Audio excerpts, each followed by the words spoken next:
people were saying they were having problems getting their intake back on once they got this all in place. And from my perspective, it looks like it works to me. I mean, a little tight. THIGAT. Fight. Fagged. THIGAT. Faggot. That'd be faggot. FnA, Cotton, FnA. What's up, YouTube, and welcome back to FnA Speed. I'm your boy Rupert, and today we are I'm going by Rupert now, okay? It's my new name. My new name is Rupert, so anybody who knew me by my previous name, it's not my name anymore. It's definitely not because he's hiding from the cops.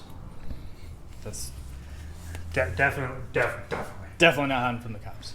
Anyway, this is going to be the part 2 video of the install of the CORDES Performance Racing Ice Tank /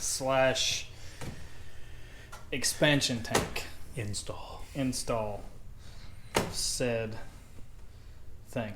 So, last time we mounted the box and taped up all the fittings and everything. So today we're actually going to be running the lines. Those are going to come over here. So I haven't been able to find any install videos, no instructions, no nothing anywhere for anything. So I contacted CORDES and I wanted to make sure that this thing was put in right before I just went cutting away on stuff. So the way it was explained to me is basically we're going to be coming off of here, this fitting, this AN fitting down here, down here, and this AN fitting here. We're going to run both of those over. We're going to split this here line, school bus. We're going to split this here line about right there, and we're going to put the top port going upward, and the bottom port over here going downward, and that's it. That's all we got to do. And then we got to run the drain line. And lots of coolant. So I went to the Mopar store, formerly known as the Dodge dealership, and picked up some antifreeze / coolant. And so yeah, I got the concentrated. I'm gonna mix it myself with some of this here premium distilled water From the Harry Peter. from Harry's Peter. We're gonna make that mixture real quick, and then we're gonna get running on these lines. Oh, and I have Safelite on the way to repair my windshield, which, as you can see, I don't know if you can see that or not. Yeah, there you go. I was hit by a rock. Came out of nowhere. Came out of nowhere. It's like that mailbox that ran out in front of me one time. Oh, yeah. Bastard. While we're doing this, Safelite's probably gonna show up and ruin the progress, but hey. We're gonna get started though.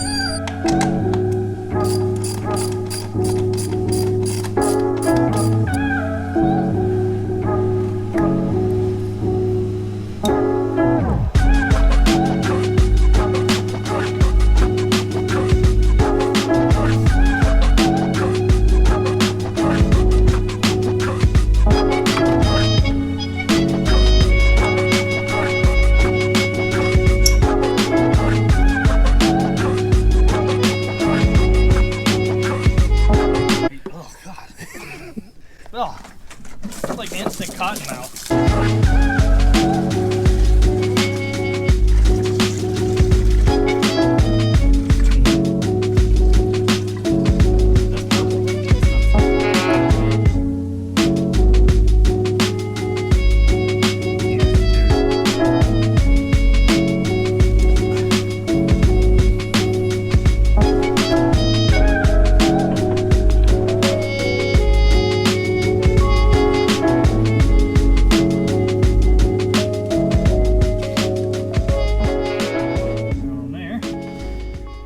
Here'd you go. Thank you. I was just saying how I would love a hot plate of garbage. So thank you. I think your dinner's good, Daddy. Thank you. Can I have dessert now? You can have dessert after you eat your dinner. I lied. Then I lied. All right, guys, so here's what we've done. Connected the lines. In every picture that I've seen, this fitting right here and this fitting were flip-flopped, but I feel like this works better. This line was actually longer than that one, and the way that I routed it, I just came underneath the intake and then came down here, cut this line in the middle, which is the one that goes to here. I cut that about 4 inches down and then spliced the top right here into the top here, which is going to plug into there, and then splice the bottom down there. So that's where we're at right now. Hopefully it works. If not, I guess I'll be splicing the whole line back together. Now I just got to plug everything back in. We got to shrink these down. These little plastic things, they shrink. And then plug everything back in. Then we're going to start filling her with coolant. See what happens.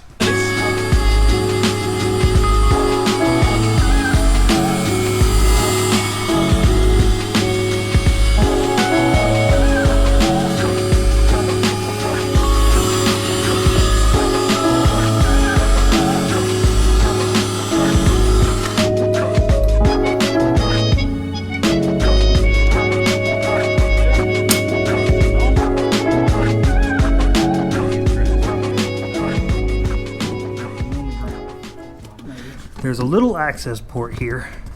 So what we did is we routed the drain hose from here forward, ran it right to the body, or right in between the two pieces of bodywork right there, and then coiled it up right here in the wheel well. That way it's not by any moving parts.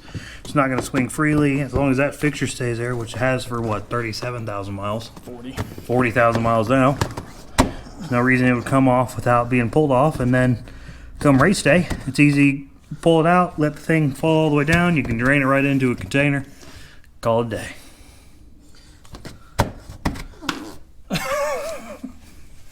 God almighty! That hit me right in the face.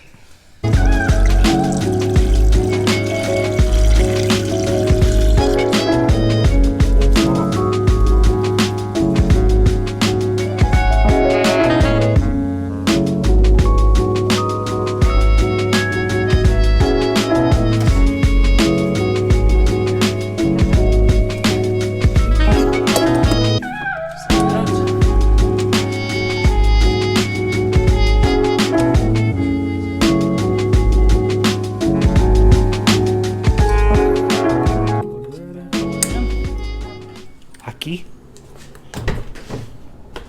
Aki! Ready? Send it!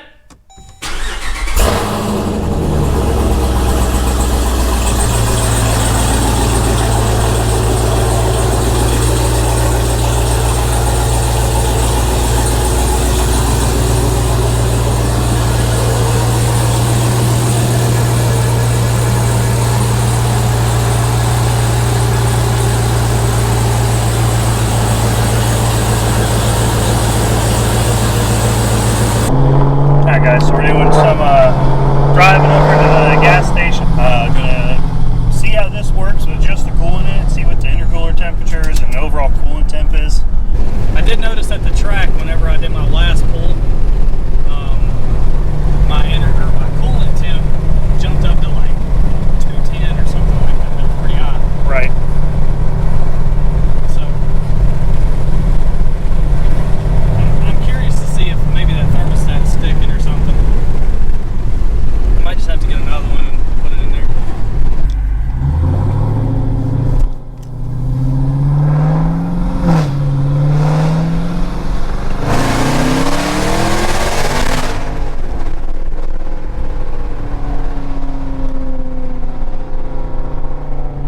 Opar!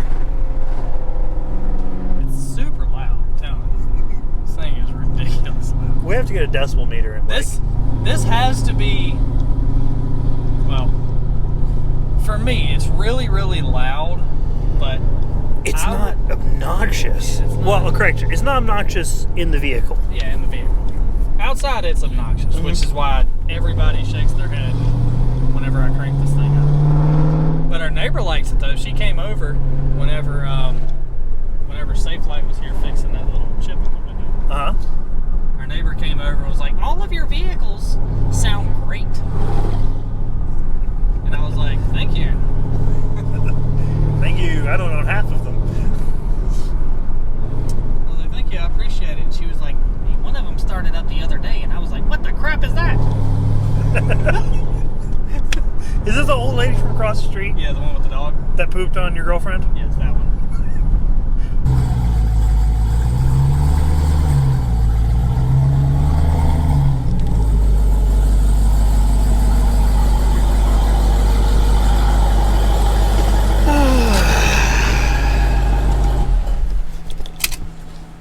All right.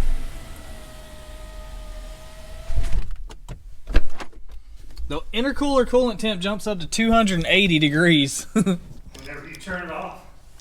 Whenever you turn it off, yep. Ah. Okay. I'm gonna open the hood. Probably makes sense, right? One thing we need to check for show is leakage, because anal seepage is not good. And it's stinky. All I did was I cut a little piece off of here to make the intake fit. To install this, you just connect it here. You use the bolt from the mounting plate. Yep. Or for the plate that used to be here over the top of the intake. Right, so you put that bolt in to mount that. Now mine came bent, but and I wasn't sure if it was supposed to be like that, but Cordes said no, it's not supposed to be bent. Something must have happened during shipping. So, which we absolutely believe that particular shipper has caused us nothing but trouble. Nothing but trouble.